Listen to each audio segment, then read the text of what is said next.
Good afternoon, folks, and welcome to the weekly wrap for the two Liberal Democrats, members of the Victorian Upper House, who are going to give you a breakdown of what happened this week in Parliament and what sort of stuff has been going on in state politics. My name's Ash. I work in David Limbrick's electorate office. My role here will be to help ask the questions, shape the debate, and keep my eye on the live stream. So if you have questions, feel free to throw them in the comments and we'll try to get to them at the end of the discussion. I guess to start,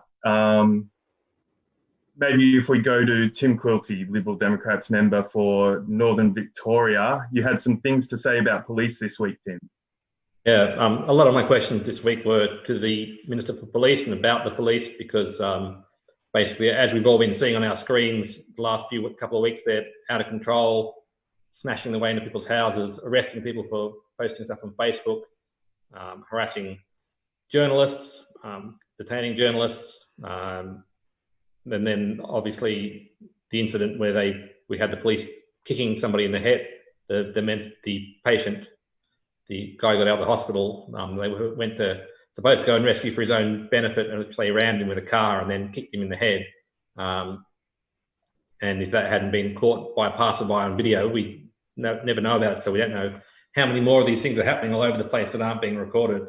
So the Victorian police are out of control. The government's told them, go out there and beat those people in the line, and they've gone out, and that's what they're doing. There was the incident in the fruit market where the riot police stormed the fruit market and beat people. It's just going on and on. So Vic Pol are out of control. So I had a number of questions for the Minister about police brutality, but we didn't get any responses yet because the Minister in the lower house will get an answer in writing at some point, probably the last possible moment or well after the last possible moment, and it won't address what we asked, but we raised the issue. I also raised about the Premier's the curfew and the Premier admitting that there was no medical reason for it. It was just brought in to make policing easier, so they could arrest us if we make it just easier to arrest people for being out, and they wouldn't have to inquire into whether they had legitimate reasons or not. And we heard in PAYAC, the Attorney General said that our rights have not been suspended. They still exist, even under the emergency declaration. And the government's only allowed to use the minimum possible rules proportional to do what they need to do. And if they do more than the minimum, they're breaking the law. So I asked a question to the Police Minister about that, or the Health Minister about that, I think. But yeah, anyway, quite clearly, Vic Pol are out of control and someone needs to rein them in. Yeah, I'm not happy at all with what I'm seeing, and I don't think anyone else is. Yeah. And David Limbrick, member for Southeast Metropolitan region, you got an answer about a question that you asked about protests earlier this year. Yeah, so I mean, I've also been concerned about how these directions are being policed. And so there was a couple of actions that I took. One was about the Black Lives Matter protest. I asked a question on notice about how many transmissions of coronavirus occurred at the protest back in June. And the answer was there's no known transmissions at the protest. So that was good. I mean, and that wasn't unexpected, I think. People at the protest were all wearing masks. They were very careful about hand hygiene, and they were distributing hand sanitizer, and it was an outdoors thing. There were 6 cases, I think, that were known to be positive at the protest, but there was no known transmissions that were traced to the protest. So that was good. But then I followed on from that, and I've posted this video on my Facebook page now. I asked the Health Minister, why do we have this situation where back in June at the Black Lives Matter protest, the protesters were allowed to exercise their right to peaceful assembly. The police acted very professionally, in my opinion. I witnessed this myself. I saw what was going on. So this isn't just some secondhand report from the media. I was there, I saw it. The police acted very professionally. They respected the people's right to freedom of assembly. But then why are the recent protests being treated so differently? And I think this is an absolutely legitimate question. The minister tried to handball it to the Minister for Police, but it raises the question with me, is it, and this goes back to what Tim was saying and what I've been saying all along about, the necessity, the proportionality, and whether these things are the least restrictive of rights. If the directions are given by the CHO and from the Health Minister's department aren't being considered in their policing and how they're being policed, how can they be certain that they're the least restrictive of rights? And we've got these two situations, two different groups of protesters. One's had their rights limited and one hasn't. And this is a very legitimate and concerning discrepancy and inconsistency, I think, that needs to be addressed. I think the government, they keep going on about crazy minorities there, and they're really downplaying the size of the protest that's building out there and belittling the people. And they're saying, oh, they're only nutters, we can use the police to beat up the nutters. It's 20%, 30% of the population and growing. They don't know what they're doing. And what they don't allude to is, and what they don't acknowledge, is that there are a very large number of people who want to exercise their right to peaceful assembly, but do not want to break the law. They can't afford fines, and they're not going out and protesting. And so they only get a very small number of people who are willing to take that risk. Protesters in the hundreds rather than thousands and tens of thousands, because they don't want to take that risk. But because they are cracking down so hard on anyone who even expresses intent to protest, people are scared. Like, they're scared of the police. They've seen what's happened. They've seen how people are treated, and they're scared. They don't want to go out there. They don't want to get fines. They don't want to get hurt. And so they're staying home. And, I put myself in this category, right? I want to go out and protest too. I'm unhappy with it. I'm sure Tim feels the same way. But, if we get arrested, we're not going to be very effective in Parliament. So, this is a big problem, and, that they need to address this. Another one for you this week, David. You introduced a motion related to schools opening. Do you want to talk us through what happened there? Yeah, I mean, I've as I've said many times and had it confirmed by the government, the schools were never closed to protect children. They were closed to lower overall activity within the community. This has been confirmed. This is not me just speculating. And I think that what the government has done has caused massive harm to children. I don't feel that they understand the long-term harm that they're causing. And so I moved a motion. Now, for those of you that aren't aware, a motion is really just a demand of the government. So the government can and does routinely ignore these motions.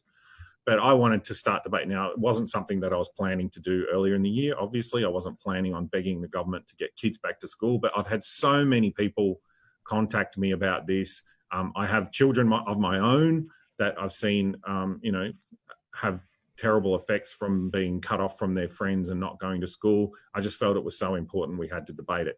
Now, when the government actually got up to talk against this motion, their lead speaker was Sonia Terpstra, MP, and she said something that I found absolutely shocking.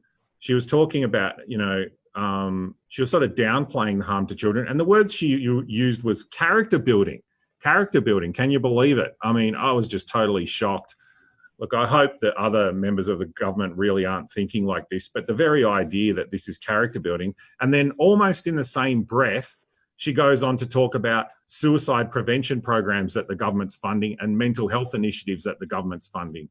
I mean, character building. I mean, it's just outrageous. I mean, I couldn't believe it. I don't know what you thought about that, Tim. She was I was amazed at her speech. She's going on, we don't know if it'll hurt kids or not. We don't know what will happen. It'll be good for some of them. It'll be character building. Character building. It's incredible. It's incredible. And then they reel off all these packages that they're, throwing money around to try and package these. I don't think they have any idea about the long-term harms. They're just seeing harms as they arise and then throwing money at it, hoping that it'll fix it. It's just totally unacceptable. The kids need to go back to school. Anyway, The motion What didn't pass. what was the outcome of the debate on the motion, David? Yeah, so the motion didn't pass. The Liberal Party supported it and a few of the crossbenchers supported it, but it didn't get the numbers to pass. Look, I didn't expect it would get the numbers to pass. The government's not happy with us and some of the other crossbenchers aren't happy with us, so they don't want to support us. So whatever, but, you know, we have to stand up and defend, you know, the rights of these children, the rights of protesters and, you know, the rights of Victorians. And, you know, if people don't like us for that, then we'll just have to deal with that. Just on that topic, you in fact did have a plan for your slot earlier on that wasn't schools, did you not? Yes. So my plan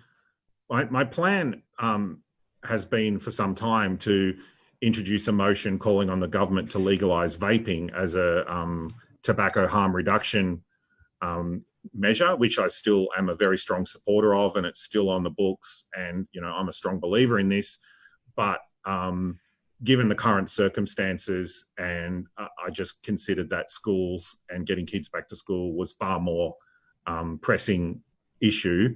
And, you know, vaping can wait. You know, I still think it's an important issue, but it didn't seem appropriate to introduce it at this time to me. Yeah. We there was some discussion about that we didn't plan ahead and we didn't have good motions. We do, but sometimes we have to change as the situation changes.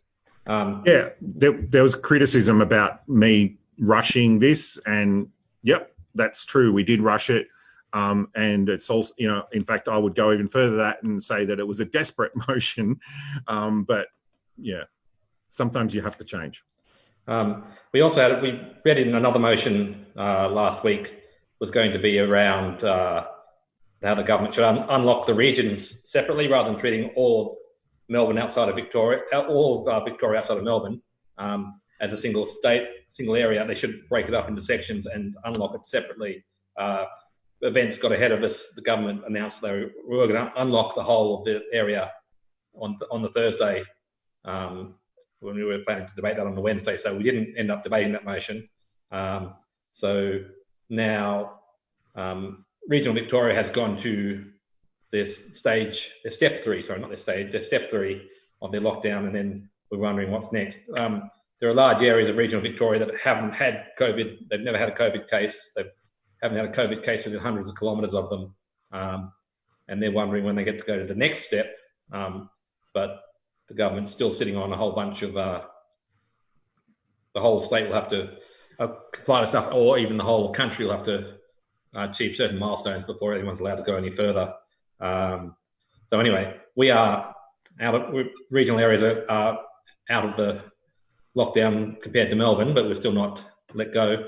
We had issues with the border and the border bubble with New South Wales locked the border down. They this week they expanded the bubble, so a whole lot of areas that were locked out were let back in again. So we're back to a situation where we were when they first locked the border down. A lot more people can move around, and they've actually even made it bigger than that. And with the Victorian government relaxing the rules, New South Wales government's allowed us across the border if you're a local for pretty much any reason. So things are definitely getting better on the border, but we still have issues. Then now there are massive queues to get across the border. 2 hours in a car waiting to show you a bit of paper to let you through. So the economy will may begin to recover from this now. We've had people locked off from their jobs for 2 months or more because they're on the wrong side of the river, or the wrong side of a line. That'll be improving. But it just demonstrated again to me how decisions are being made in the cities by people who don't care about what's happening in the region, and how we need to progress our Brexit agenda to create a new separate state from the regional areas of New South Wales and Victoria, one or more states. So that'll be something we're pursuing going forward. There was also a motion that the Liberal Party put forward relating to the curfews. Do you want to talk us through that, David? Yeah, so they questioned in their motion the advice around the curfews. I've questioned this myself. You know, we know now that the advice wasn't given from the Chief Health Officer. It wasn't actually given by the police either. It seems that the Premier just pulled it out of thin air and wanted to make the police's job easier. You know, instituting such a draconian limitation on the freedom of movement like this, again, is just a blatant disrespect for the rights of Victorians. They downplayed it. They said, oh, well, I don't know why you'd want to go out at night anyway. The only thing I can think of is if you're getting up to mischief or you want to go out for a jog. And so I brought up the case that, you know, in my family, and I know lots of other families do this, people, you know, dad will go out working during the day. Mum's at home stressed with the kids trying to do the remote learning. And when dad gets home from work, mum can go out, you know, go shopping by herself or something and get some time by herself. And, you know, there's lots of reasons that someone might want to go and leave their house and, you know, do these things at night. And it's just a blatant disrespect. And you know what? If someone wants to go for a jog at 2 a.m. in the morning and they find happiness and joy in doing that, it's none of the government's damn business. Like, it's just outrageous the way that they treat people's rights, I think. It's just a total shock. Anyway, the motion passed. It did get the numbers. But one of the good things in the motion that they also did is they requested documents around the reasoning and the reason for the curfew. The government sent out a message today saying that they won't be able to meet the deadline on that, but they're working on it. So we'll wait and see what they come up with. But I'm very, very interested. There's also a legal challenge against the curfew by someone out in the Mornington Peninsula. I think that's great. These directions need to be tested. And surprise, surprise, guess what they're testing? The necessity and the proportionality of these things, which we've been going on about for ages now. So, you know, I'm very much looking forward to seeing how that plays out in court, and I hope that they get it through the courts very quickly. There was some legal advice circulated last week around whether the curfew was legal or not, and they were saying basically it wasn't, because it wasn't proportional, it wasn't the minimum necessary, but until that's been played out in court, the police will continue to exercise those powers. So. Yeah, so I think that's great that it's being tested in court. I'd like to see more of these things tested in court. But yeah, if the curfew gets defeated in court and found to be illegal, that will be a big win. Did you have any thoughts on the curfew debate, Tim? Well, obviously we didn't support it, and it was great to see a win come up. The government, whether they'll actually be compelled to do anything or not, it seems unlikely. They can also just ignore it. They should produce those documents that were requested, but we requested some documents last year about fire loads, and they never produced them, and there's been no consequences for them. Theoretically, the upper house could, if all the crossbenchers and the opposition stood together, we could force the government to produce these papers or punish them for not doing it, but that's probably not going to happen. But anyway. We'll save most of the Q&A for the end, but just because you've raised it now, Tim, there was a question around preparing for the next bushfire season. Somebody's commented that, you know, it looks like we might have another dangerous fire season. What are your thoughts on where we're sitting with that, and what kind of rules the government may have changed to allow for better preparation? I don't think anything much has changed since last year. It won't be the same season. If anything, we're talking about a wet summer this year. We won't have the crazy dry fires that won't go out. But on the other hand, there'll probably be lots of grass growth and dry bushes and so on. And the areas that didn't burn last year will definitely be at risk of burning. So we have more fire risk to come, and I think that's just dropped off everyone's radar altogether. The government's paid no more attention to it. They've probably done less control burning this year than they would have otherwise, because of the risk of spreading COVID-19 to other people in the bush when they go together to do a control burn. So that's basically been kicked into the background. They probably needed all the staff to go and do quarantine at the hotels anyway. So yes, so I think we'll have another fire year. It probably won't be as terrible as the last one. We'll get fires, we'll put them out. If we have bad days, they will be bad. all the areas where the fire burnt last year and it killed the trees. And there's vast areas of dead, everything's been killed out. The stuff that didn't burn then will burn again.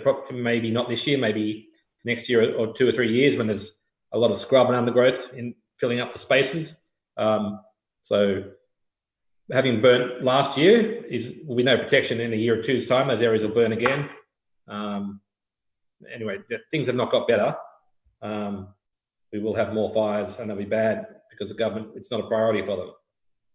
I had a contact from a constituent last week that concerned me. They live in my area in Southeast Metro, but they own a rural property, and they plan, as they do, as every responsible property owner who owned a rural property would do every year.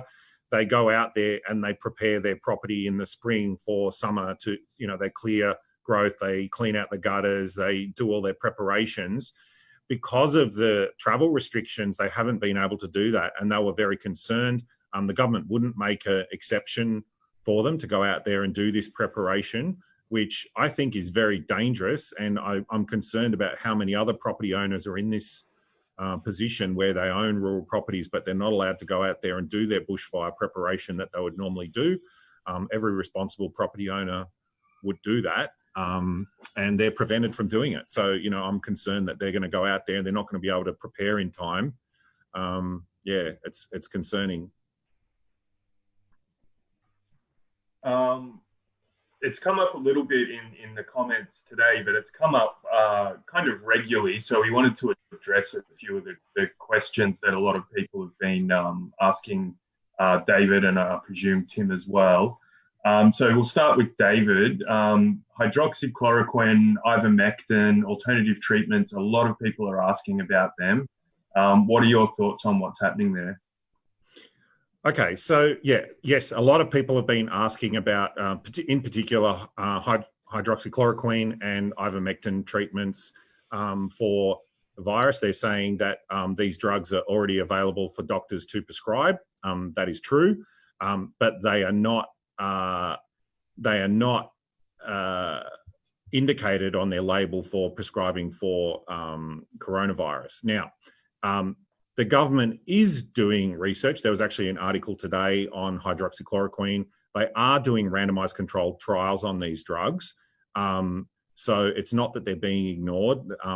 Doctors need good scientific evidence. And when I say that, I mean randomized controlled trials, which is what they're doing, before they would be convinced that they're safe and effective for a different indication as to what they were originally produced for.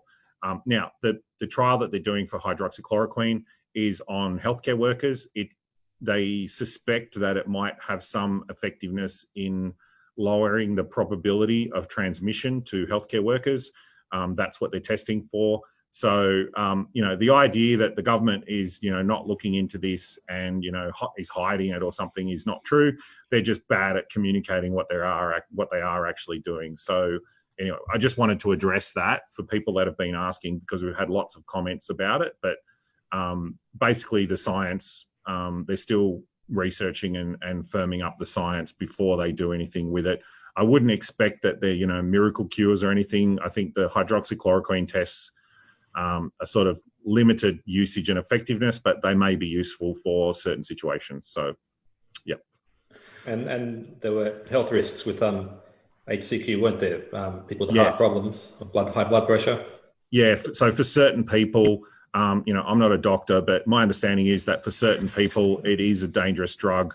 So they need to be careful about who they prescribe it to and this sort of thing. But they're aware of all that, and they're doing a controlled trial at the moment. It was in the newspapers today. So, it's not something that's being ignored or not looked at, but the science is still firming up, is my understanding of where it's at.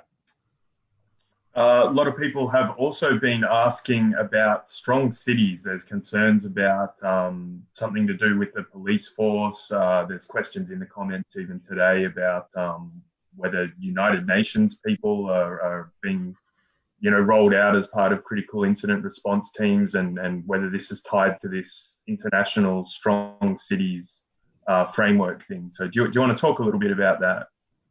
Yeah, so my team and I, in fact, Ash and I were looking at this. We've been getting lots of people asking about, what's this strong cities thing and all this.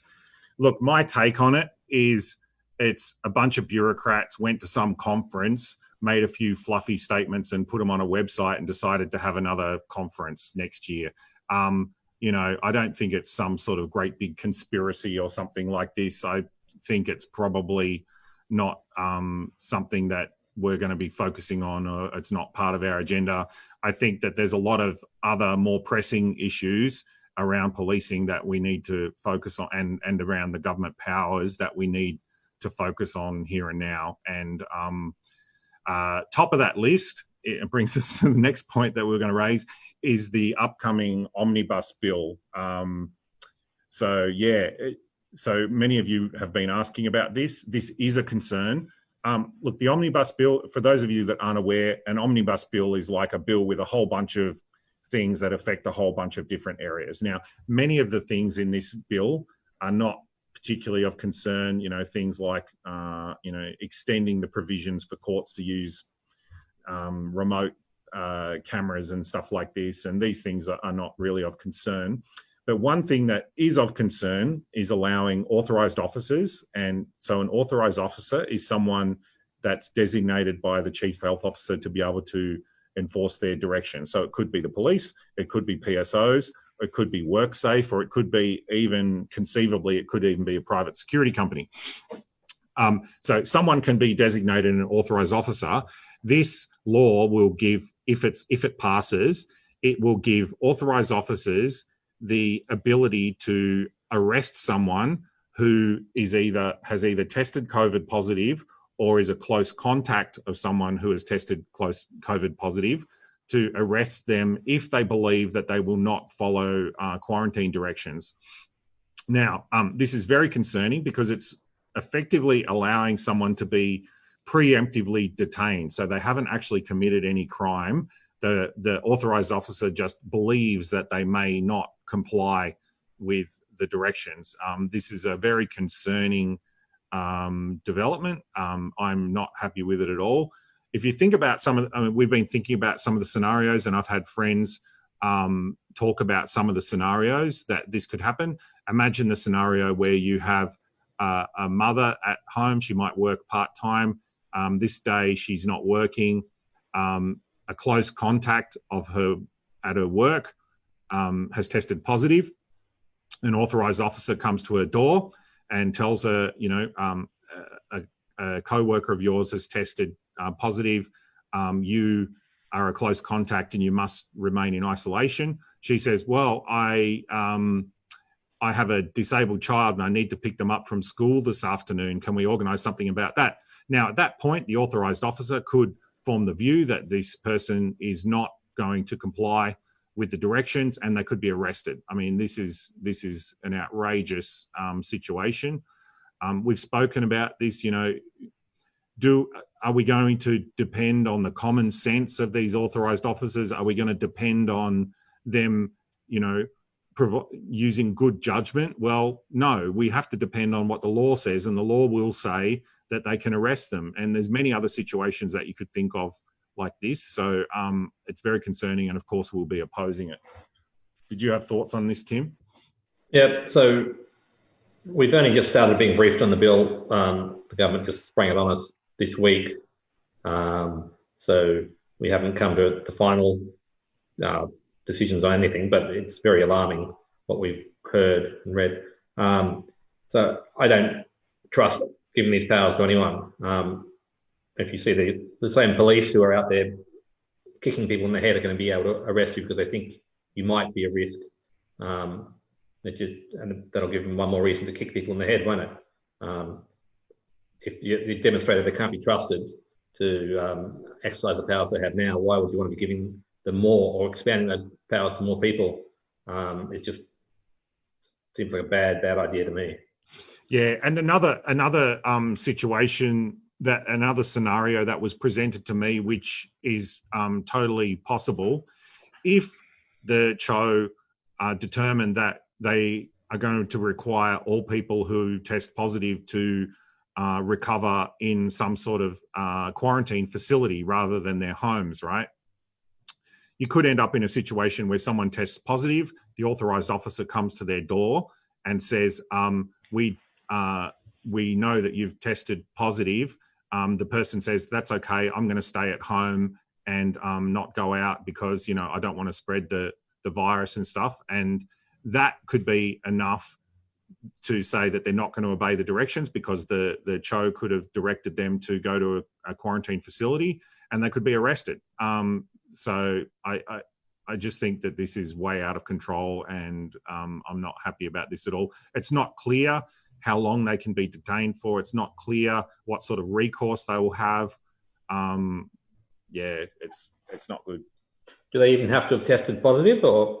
No, that could be a close contact of someone. Yeah. So, and we've already seen that, you know, I've had cases reported to me where people have been told that that they're a close contact, then the contact tracing team has come back to them and said, oh, well, actually, no, you're not a close contact.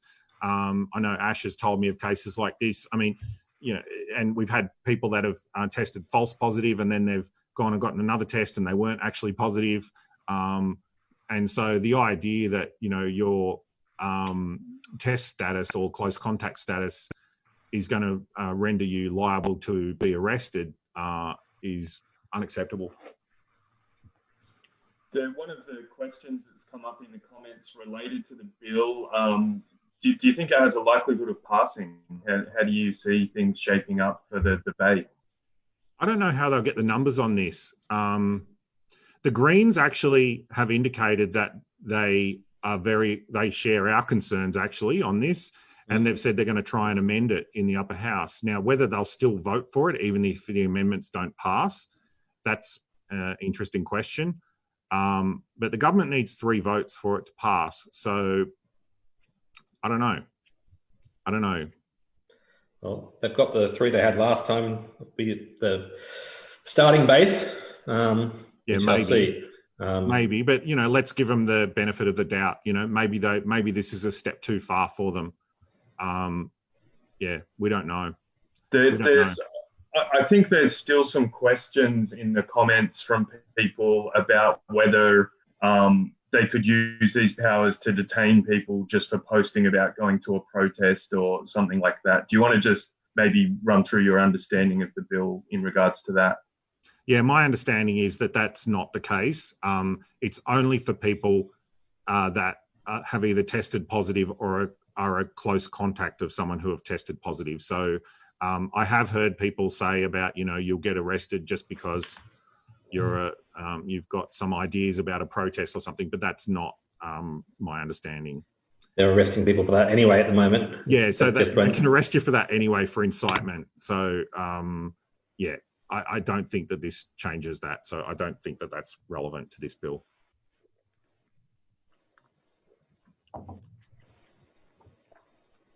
I thought I unmuted myself. I misclicked it. Tim, you're also coordinating activities around the local council elections that are coming up. Do you maybe want to talk about that quickly? Yeah, so as I presume everyone is aware and excited, we have council elections in a few weeks. It'll be a postal ballot. So I think everyone now will have this year will have a postal ballot. You'll get a paper with all the candidates running in your ward or your council area, and you get to vote and send it back in. Liberal Democrats this year will be running we've endorsed a number of candidates. I think we got 12. At the previous election, we endorsed 2, of which I was one. This time around, we've endorsed 12 candidates in various councils across Victoria, mostly in Melbourne.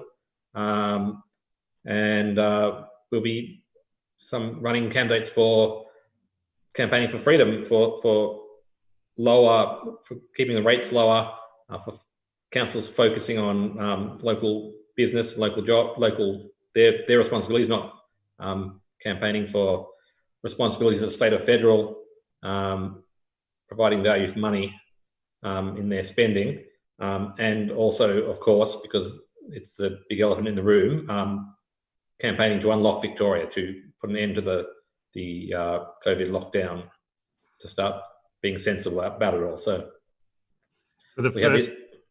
Sorry, Tim.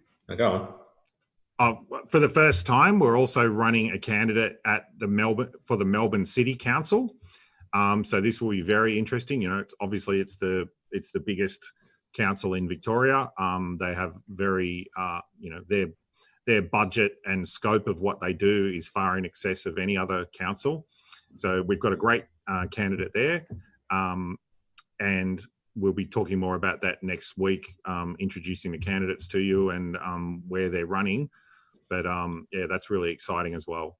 We're organising an online launch for next week. Did we pick a date yet? Not yet, but we will announce that shortly. So City of Melbourne's exciting as well because to be elected, you need to get 10% of the vote. In some other councils, you need 25% or 50% of the vote to get in. The City of Melbourne, we just need 10%. And so I think we're in with a real shot to get somebody up there. So that'll be interesting. But yeah, we'll be campaigning for freedom. We'll be campaigning to wind back the lockdown, to relax the curfews, and to start moving back to normality. So. Yeah, look, I think having, Liberal Democrats members, whenever they're elected anywhere, we always have to take a promise to never vote for a decrease in freedom or an increase in taxes. And I think that that's needed more than ever right now.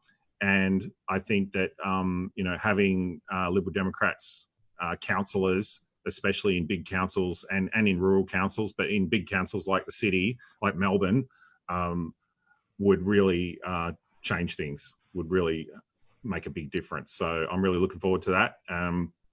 Yeah. A couple of questions have come up related to councils. One, maybe you want to tackle this, Tim, remembering that you don't have parliamentary privilege in this format, but somebody mentioned that there's no council elections in Whittlesea, and this is something that we've seen over the last, I guess, year and a half that David and Tim have been elected. We've seen 3 local councils sacked. I believe it's South Gippsland, Whittlesea, and Casey. Do you maybe want to make a quick comment on that, Tim, and broadly about the local government changes that passed a few months back? We've talked about this before. The Labor government pushed through a bunch of changes to the Local Government Act. Some with a big bill, some good stuff, some bad stuff. One of the things it did was try and rig it so that minor party candidates would find it harder to be elected and Labor Party candidates would find it easier. That got pushed through. They also sacked 3 councils with varying justification for that. I think I've gone on record with what I thought about them. The other thing, they didn't just sack them, they kept them sacked out for up to 5 years. So not only they're missing this election, they won't get councils back into the next council election, which is 4 years away from now. So some of those councils will have been 5 years without their local councillors. That was entirely unnecessary. If the justifications they used to sacking them, the councillors were a problem, they could just sack them, had an administrator until the election, and then they had new councillors. They didn't do that. They suspended democracy. But the minister has all the power and there's nothing we can do about it. That's the short answer. I'm not happy. The other questions that people have had, lots of people asking about their local area and quite a few people asking about how they can help. Is there a way that they can volunteer to help promote the Liberal Democrats candidates? And is there a list somewhere of which council areas the Liberal Democrats are running candidates in? There is a list somewhere. Where somewhere is another matter. Just hold on a sec. We will be announcing it all next week. So, yeah, but yes, it's not public yet. We're running candidates in Surf Coast Shire, Yarra City, Wangaratta, so just down the road from me, Hobson Bay, Moonee Valley City, Whitehorse, Knox Council, Glen Ira, Yarra Ranges, Darabin, and Melbourne City. So not if you live in those councils, you might have someone running in your ward, or you might not. We only have one candidate in each council area, so you still might not have the opportunity to vote for us unless you happen to be in the ward that they're in, but it's a start. We will be accepting volunteers. We haven't quite figured out who's organising that. We might set up a Facebook group for volunteers to join, and then we can start working out how we can do it. I think the campaign is going to be largely online because of COVID lockdown. So we need people who will post messages, come up with interesting memes, help people run their Facebook pages. It may be possible for people to do letterboxing when they go on a walk, on their exercise walk or something. And obviously in the regional areas, they have less restrictions. So we're going to have to think about how we actually manage that. But I think, if you live in the local area and you go for a walk, I'm not sure that it would be problematic to drop some letters while you're doing your exercise or something like that. It seems reasonable to me. Although what seems reasonable to me and what's reasonable to the government and the police is two different things. But yeah, that would be great. Yeah. Lots of general questions that maybe you could both comment on about how do we hold the government accountable? How do we get rid of the 5-kilometre radius? How do we help the Liberal Democrats in general? Do you maybe want to comment about some of the ways that people could help around specific legislation, campaigns, or if they want to assist the Liberal Democrats?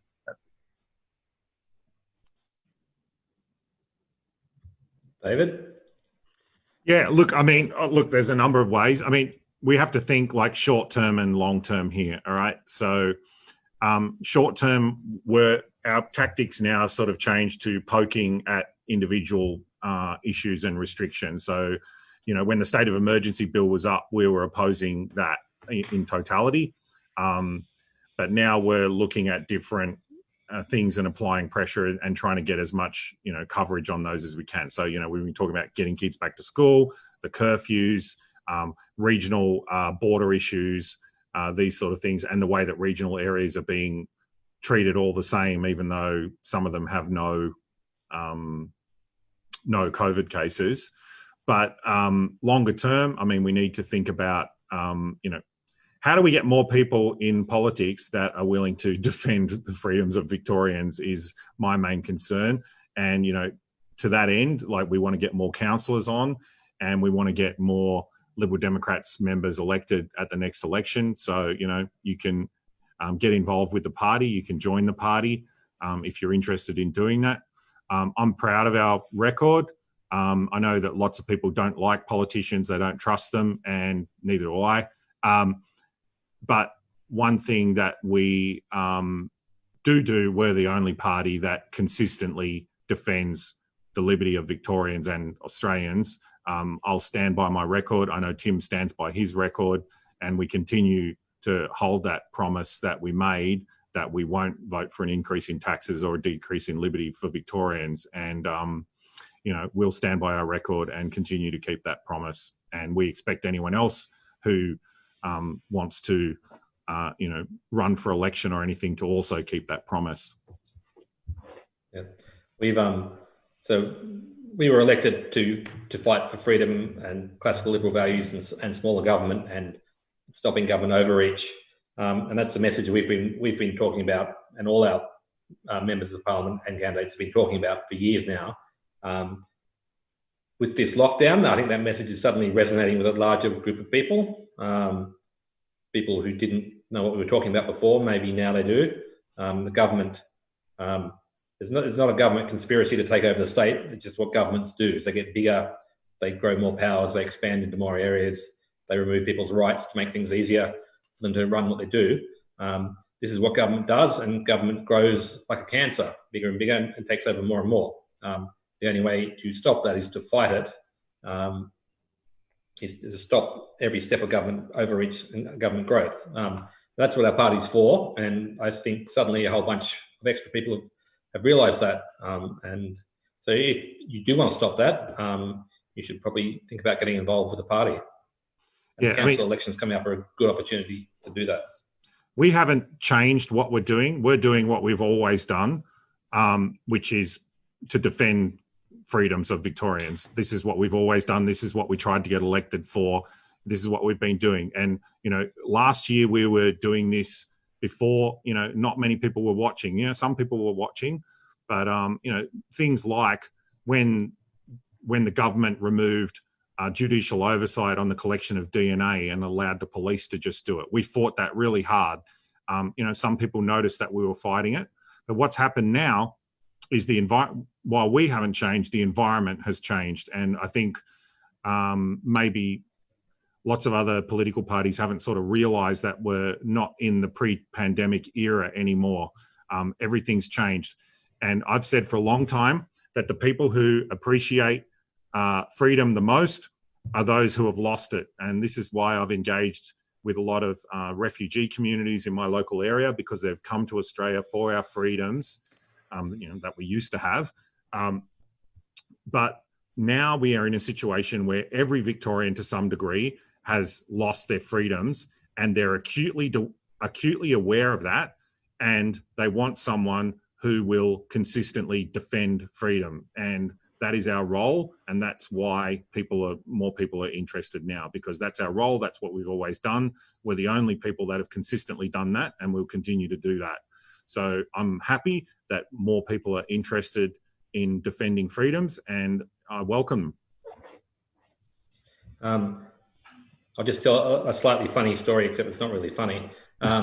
Before I went down to Melbourne this week for the Parliament, my older son took me aside and said, "Papa, don't go to Melbourne. The police will get you and they'll beat you and they'll arrest you." We've been watching the YouTube videos of police doing stuff against protesters. He goes, "You go down there and protest the government, they're going to get you." So on one level, it's funny. On another level, it's deeply shocking that kids all over Victoria are getting the message that the police are the enemy. And it's a big problem. I think that the harm that's been done by the government issuing all these directions and getting the police, the police are an essential service, right? Like, people think that we hate the police or something. That's not the case. I mean, the police are directed by the government, okay? And destroying the public's trust in the police by making them police these, in some cases, silly laws is really undermining trust in the police and causing all sorts of long-term harms, I think. Again, it's going to take years for people to get over this. And, kids are scared. Like, kids go out and they're like, "Oh my God, I'm not wearing my mask. Is the policeman going to fine me or something? Am I going to get into trouble?" Even my own kids, would go out and they'll be checking the clock to make sure that they're not going out for more than an hour, because they know that, you're not meant to exercise for more than an hour and stuff. It's just, we talk about, oh, have we been out for longer than an hour? And it's just awful. There is a lot of questions. I've been doing my best to keep up and, kind of take note of some of them. If we don't get to them today, because, we don't want to keep David and Tim here for 3 hours and until there's 5 people watching. So we've noted them. We'll try and come back to them at a later date if people are consistently raising some good points. But we'll tackle a few of them now. One was around the Omnibus Bill, whether it has a sunset clause. Yes. Yeah, I believe it does. There was. I'll quickly tackle one just because I spoke to a government advisor about this particular issue earlier today, in fact, and it was around some testimony at the hotel inquiry around whether the CHO or why the CHO wasn't using the detention powers under Section 113 to 117 of the Public Health and Wellbeing Act, which goes to the core argument of the Omnibus Bill. Under that Act, there already exists powers to detain people. However, they have better legal protections under that particular clause. So it's a good question, and I imagine that will be brought up in debate when the bill comes before the Legislative Council.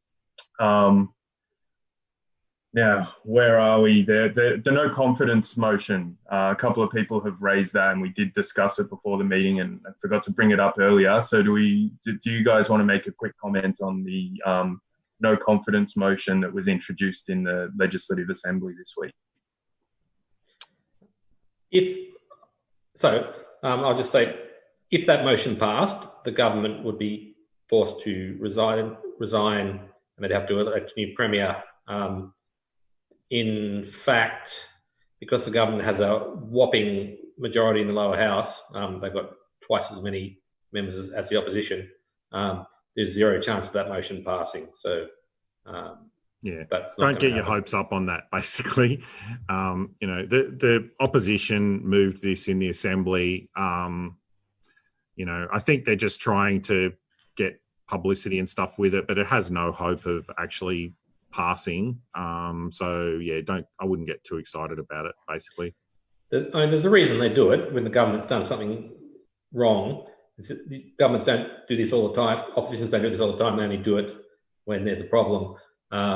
If you had a minority government or a government that only had one or two majority, there's a possibility someone might cross the floor and it would pass. But in the current parliament, it won't happen. It's a political display, a set piece, and it will not pass. The government won't go away until the election. Yeah, and I know that lots of other people have been calling for ministers to resign and the premier to resign and stuff, and we haven't done that. My main concern with that is, like, who are they going to be replaced with? I mean, I want to see the options before I call for someone to resign. If someone stood up in the Labor Party and said, I want to be the new premier and here's what I'm going to do different, well, let's consider that. But just calling for the premier to resign or ministers to resign, I mean, is it going to help? I don't know. I'm not sure. It sounds like, maybe we could make things worse by doing that. So I haven't been doing that. It's not like they have a pool of super competent people to draw on.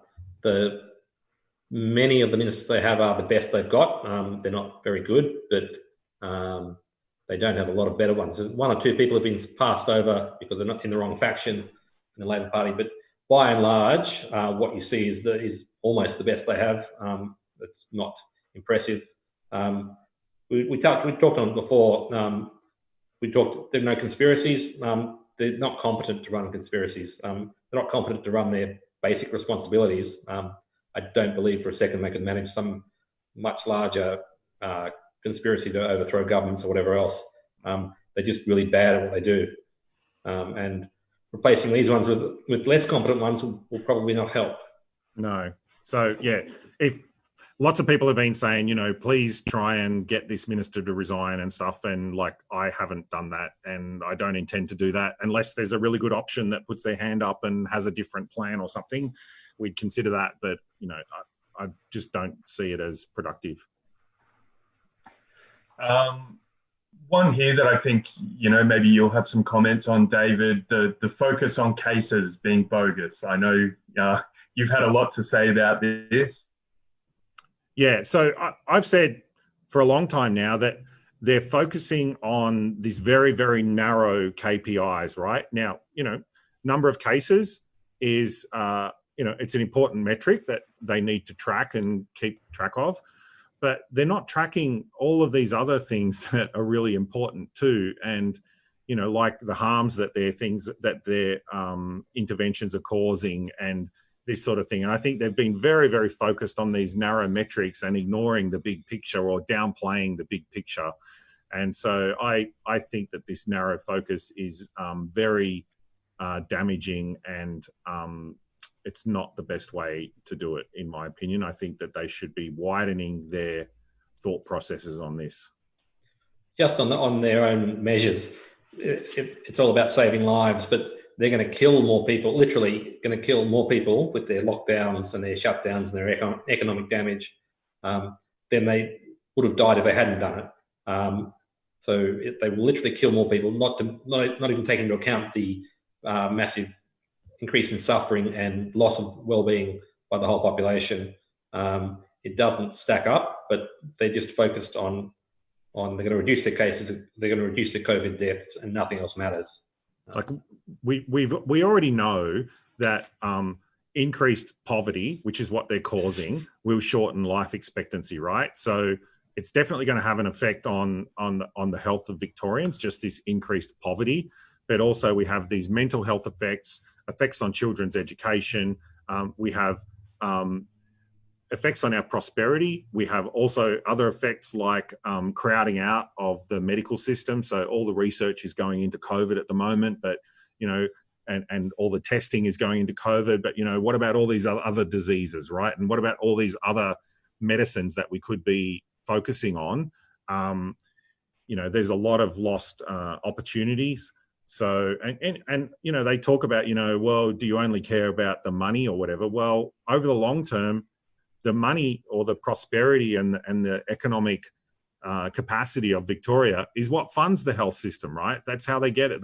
Through the taxes, that's how they fund the health system. And that's how people, when they're prosperous, they get good diets and good medical care, and they can afford to go to the gym and do exercise and all this sort of thing. And so, you know, writing off, you know, oh, well, you only care about the economy, you don't care about people's lives, that's absolutely nonsense.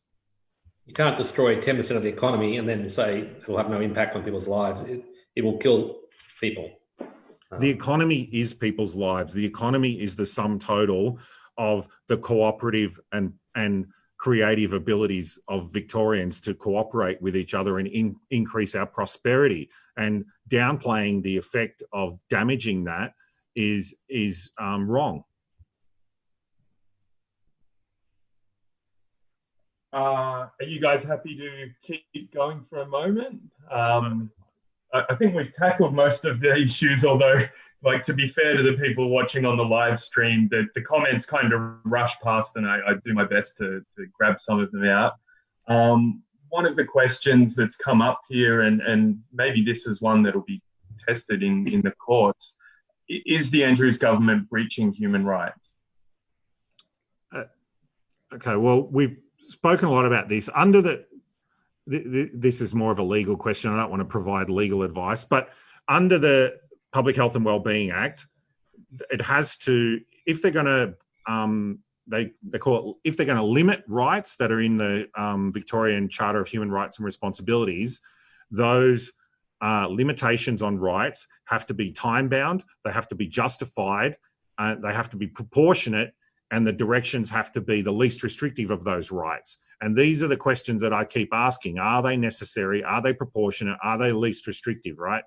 And this is a questionable area. And I, obviously, from my repeated questioning on this, I am very doubtful that they satisfy the requirements to limit human rights. And the curfew itself will be tested in court. So, you know, am I of the opinion that they are not that their limitations on rights are not justified? Yes, I think that they're not justified, but you know, that needs to be tested in court. I mean, it's quite obvious that they're breaching rights, but whether we have any recourse on that is a whole different matter.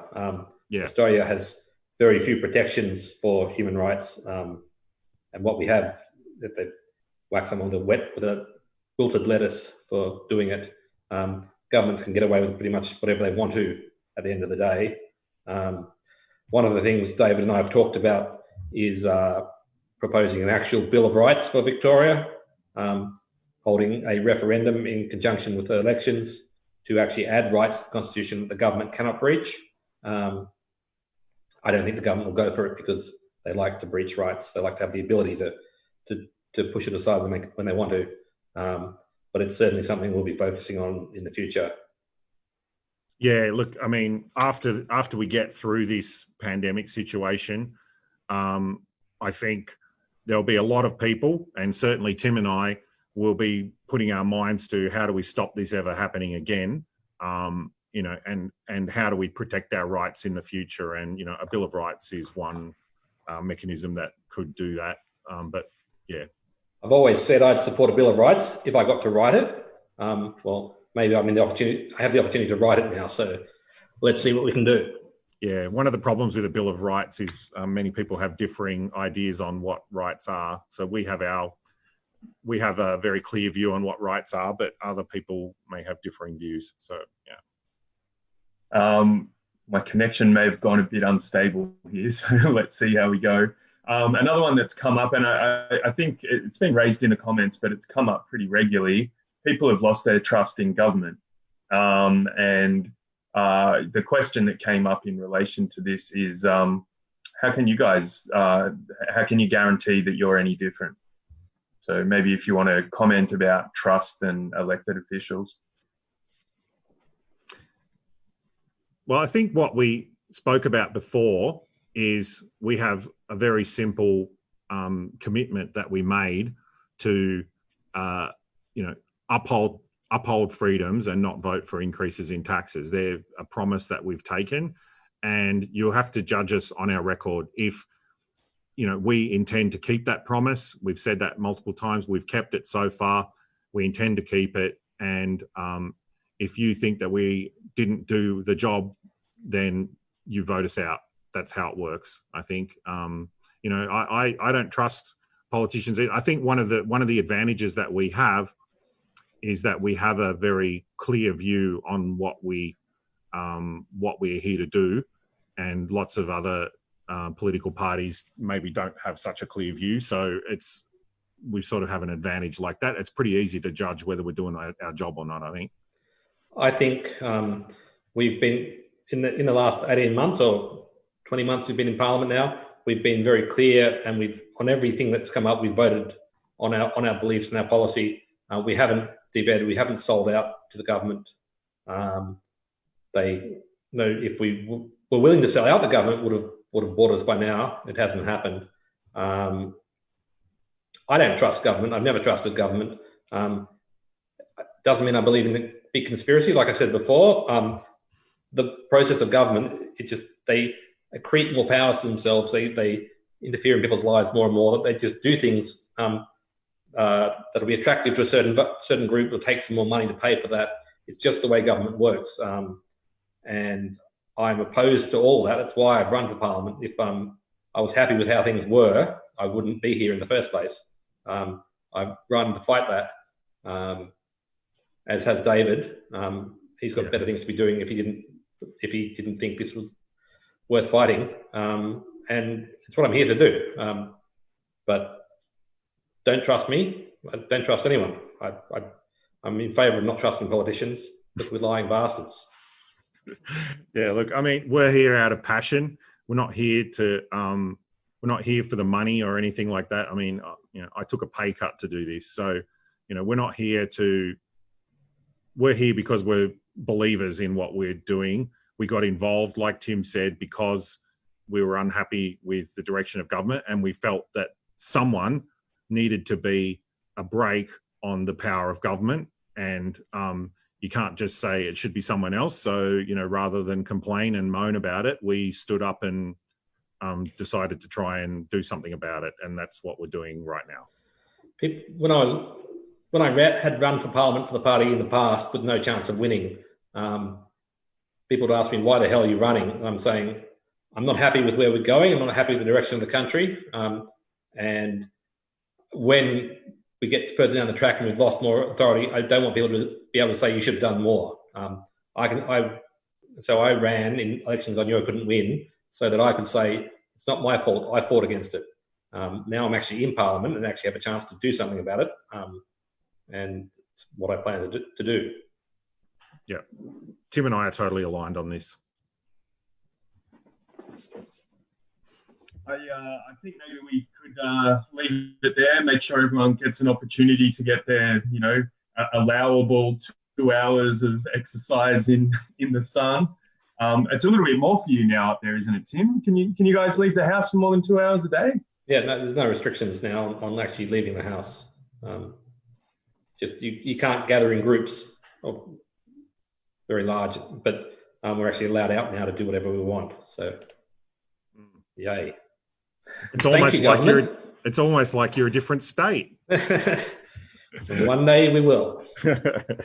Okay. All right. So I think we'll leave it there. Thanks for tuning in, everyone. Sorry if we didn't get to address your particular questions or concerns. We'll have a look through and maybe tackle some of them in a future discussion. This has been a live stream with the two Liberal Democrats members of the Upper House, David Limbrick for the Southeast Metro region and Tim Quilty for Northern Victoria. Thanks for joining us. Thanks, everyone.